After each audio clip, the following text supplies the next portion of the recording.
Hello प्यारे बच्चों, बहुत बहुत स्वागत अपने YouTube channel commerce with Sanjeev sir में। और आज की जो वीडियो लेकर के आया हूं मैं, बहुत ही मोस्ट इंपॉर्टेंट वीडियो है। यहाँ से आप न्यूमेरिकल करना सीखोगे। ओके, ये इतनी वैल्यूएबल वीडियो है कि बहुत से सारे स्टूडेंट्स क्या होता है कि आधे से ज़्यादा रॉयल्टी अकाउंट वाले चैप्टर को तैयार कर जाते हैं, लेकिन उनको यही नहीं पता होता है कि हमें उसमें टोटल कितने अकाउंट्स बनाने हैं, या रॉयल्टी अकाउंट जो होते हैं उनमें कौन कौन से अकाउंट्स बनते हैं, और उनमें हमें पहले कौन सा अकाउंट्स बनाना होता है और बाद में कौन सा अकाउंट्स बनाना है। तो ये जो वीडियो है बहुत ही मोस्ट इंपॉर्टेंट वीडियो है और न्यूमेरिकल सीखने के लिए ये वीडियो बेस का काम करेगी। तो आइए शुरू करते हैं, समझते हैं। और जो यहाँ पर मैंने दिए हैं अकाउंट्स, ये 5 अकाउंट्स जो मेन हैं, इनके अलावा छठा कोई अकाउंट नहीं बनता है। 2 हमारे एनालिसिस टेबल और आर्थिक चिट्ठा, ये 2 ऐसी चीज़ें बनती हैं। ये तो हमारी बैलेंस शीट कहलाती है, ये विश्लेषण तालिका कहलाती है। ये खाते में नहीं होते हैं, ये बहुविकल्पी में भी कभी कभी पूछ लिया जाता है कि एनालिसिस टेबल को क्या खाते में शामिल करते हैं। जी नहीं, अकाउंट शब्द इसके आगे नहीं लगा है, ना बैलेंस शीट के आगे लगा है। ये एक प्रकार के मात्र विवरण पत्र होते हैं जो हमारे लिए कुछ विवरण देते हैं कि हाँ इसमें क्या से क्या शामिल है। तो मैं आपको बता दूं, न्यूमेरिकल अगर सीखना है इस चैप्टर के, तो आपको सबसे पहले समझने होगी विश्लेषण तालिका। जो इसकी अगली वाली वीडियो में विश्लेषण तालिका हम बनाना आपको सिखाएंगे।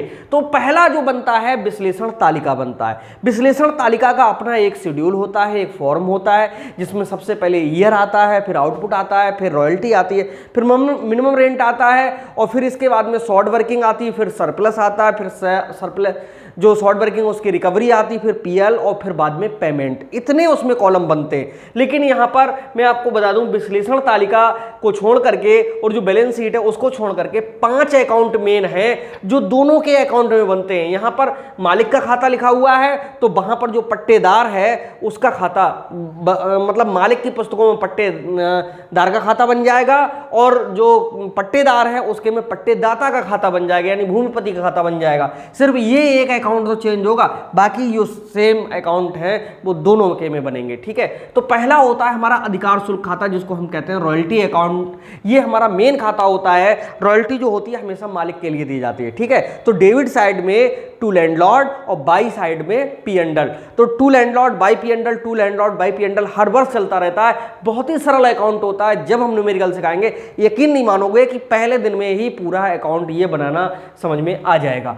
दूसरा होता है हमारा भूमिपति यानी मालिक का खाता, जिसे हम लैंडलॉर्ड्स अकाउंट कहते हैं। देखो, इसका विशेष ध्यान ये रखना होता है कि जब जब एग्जाम में न्यूमेरिकल आए तो ये देख लो कि मालिक का नाम दिया हुआ है या नहीं है। किसी नाम के आगे अकाउंट तब तक नहीं लगाएंगे जब तक एपॉस्ट्रोफी एस नहीं लगा देंगे। ठीक है, तो इस तरह से इन छोटी छोटी बातों का भी ध्यान रखेंगे।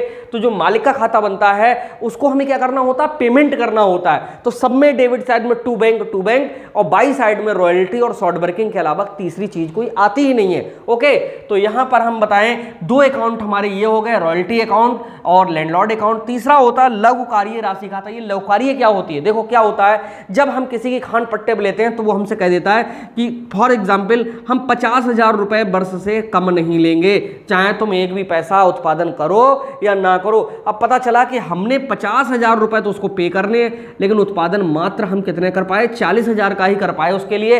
तो 10,000 रुपए यहां पर क्या पड़ गए, कम पड़ गए। तो वो 10,000 रुपए नुकसान नहीं कहे जा सकते। क्यों नहीं कहे जा सकते नुकसान?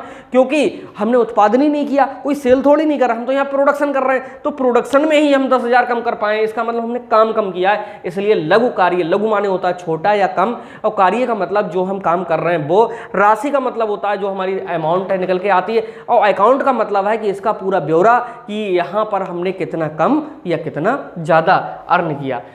अगला चौथा अकाउंट होता है प्रॉफिट एंड लॉस अकाउंट, जिसको पी&एल अकाउंट कहते हैं। बहुत ही इजी होता है, इसमें तो कुछ होता ही नहीं है। ठीक है, नेक्स्ट होता है नजराना खाता। ये हर क्वेश्चन में नहीं बनेगा नजराना खाता। जिस क्वेश्चन में नजराना दिया हुआ होगा उसमें बनेगा, और सभी में नहीं बनेगा। नजराना खाता एक इंपॉर्टेंट खाता है, इसके बारे में थ्योरी में कभी कभी पूछ लेते हैं। ठीक है, तो नजराना खाते के बारे में एक वीडियो हमारे चैनल पर आपको लिए मिल जाएगी।